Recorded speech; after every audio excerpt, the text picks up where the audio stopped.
अपनी YouTube channel रियांस academy में। देखिए, हमारा शब्द भेद का टॉपिक चल रहा है। शब्द भेद में हमने 3 पॉइंट पढ़ लिए हैं। आज हम चौथा पॉइंट पढ़ने वाले हैं और जो हमारा चौथा पॉइंट है वह है अर्थ के आधार पर शब्दों के प्रकार।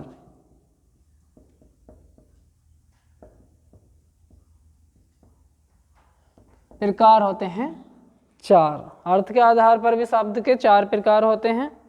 और उससे पहले हमने पढ़ा रूप या प्रयोग या व्याकरणिक के आधार पर शब्दों को पढ़ा। उससे पहले पढ़ा हमने उत्पत्ति भी पढ़ा। उससे पहले एक और पढ़ लिया हमने। अब हम जो चौथा नंबर है हमारा, यह है अर्थ के आधार पर शब्दों के प्रकार। देखिए, हम हिंदी को बहुत ही डीपली तरीके से लेकर चलते हैं। हम हिंदी को क्यों लेकर चल रहे हैं और हमने हिंदी सब्जेक्ट ही क्यों चुना? क्या हमसे और सब्जेक्ट नहीं आ सकते? आ सकते हैं। बस मेन कारण है हमारे इस देश में हिंदी को जानने वाले लगभग मात्र 50% ही होंगे जो गहराई से हिंदी को जानते होंगे। अब लगातार हमारी भी और हमारी खासकर सरकार की भी यही कोशिश रहती है कि हम हिंदी को अच्छी तरीके से जानें, जिससे कि हमें हिंदी का और हमारी अपनी मातृभाषा का पूर्ण ज्ञान हो। पूर्ण ना हो तो कम से कम 80 से 90% ज्ञान तो होना ही चाहिए। तो चलिए चलते हैं। इस अर्थ के आधार पर शब्दों को कितने भागों में बांटा गया? 4 भागों में। सबसे पहला है एकार्थी शब्द।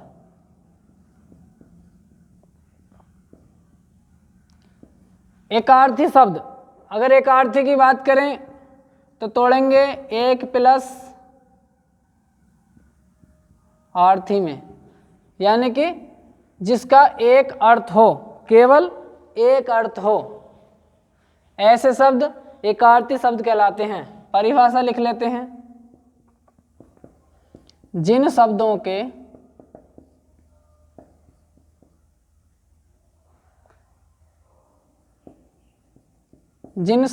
का केवल एक अर्थ होता है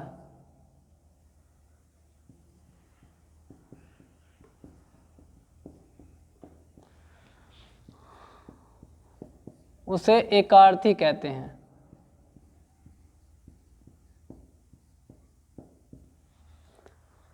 जैसे हमारे कुछ शब्द हैं।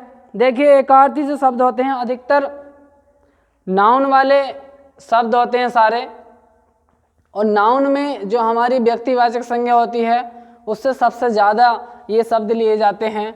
1-2 शब्द देख लेते हैं। जैसे हमारा किसी का नाम ले लिया हमने, और जैसे हिमालय ले लिया, ये भी शब्द एकार्थी है। यानी कि इनका केवल एक ही अर्थ निकलता है।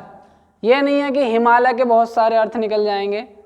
यह जो हमारे नाउन शब्द होते हैं, और ले लेते हैं 1-2 वस्तुओं में, कुर्सी या मेज, इस टाइप के जो शब्द होते हैं उनके केवल एक ही अर्थ निकलते हैं। दूसरे नंबर पर चलते हैं हम अनेकार्थी शब्द। जैसा कि इसके नाम से ही हमें ज्ञान हो रहा है कि अनेक अर्थी, जिसके एक से अधिक अर्थ हों।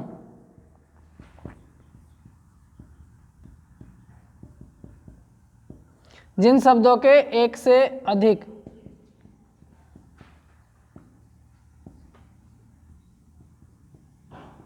अर्थ हों। जैसे हम बात करते हैं शब्द एक हार, शब्द है हमारा एक कर, शब्द एक हमारा अर्थ। अब देखिए, हार के भी कितने अर्थ होते हैं? एक तो गले का हार, एक किसी युद्ध या किसी शर्त वगैरह में जीतना या हारना, वो वाली जो पराजय होती है उसे भी हार कहते हैं। कर हाथ भी कहते हैं। और दूसरा शब्द इसका टैक्स भी है। टैक्स वैसे तो अंग्रेजी भाषा का शब्द है, लेकिन यहाँ पर हमने हिंदी में यूज कर रखा है, विदेशी भाषा का शब्द है। अर्थ, अर्थ का एक तो होता है प्रयोजन, यानी कि किसी प्रयोग के लिए, प्रयोजन के लिए, किसी अर्थ के लिए कह देते हैं। और कभी कभी कहते हैं अर्थ को हम धन,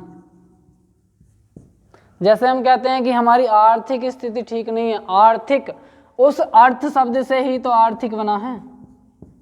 यदि हम अर्थ में एक प्रत्यय जोड़ दें तो आर्थिक हो जाएगा। हमारा नियम भी था, पहले वाले वर्ण का जो भी स्वर हो वो बड़ा हो जाता है। देखिए बड़ा हो गया है, और ये रह ऊपर का ऊपर ऐसे ही रहा, आर्थिक हो गया।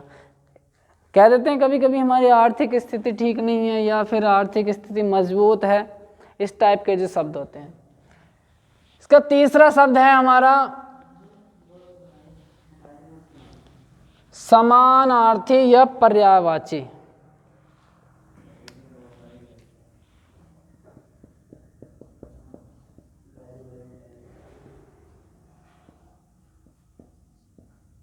समानार्थी या पर्यायवाची,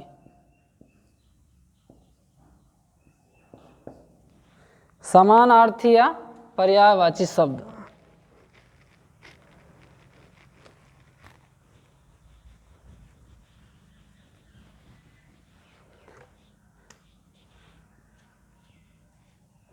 देखिए ऐसे शब्द, समान अर्थ देने वाले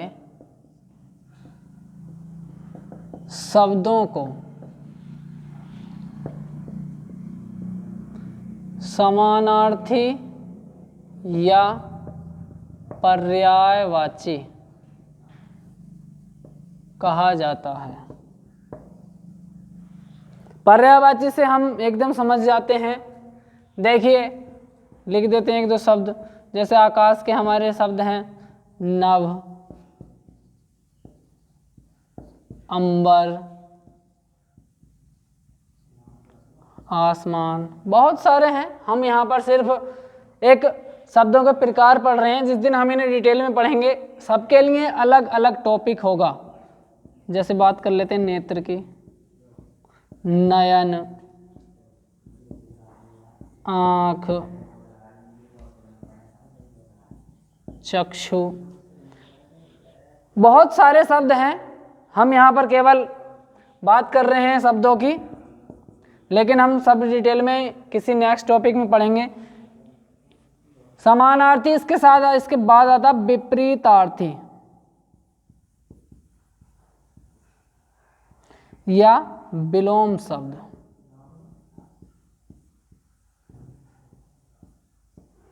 देखिए विपरीतार्थी शब्द को भी ठीक से ध्यान रखना चाहिए। कुछ स्टूडेंट्स विपरीतार्थी का ठीक से अर्थ नहीं समझ पाते।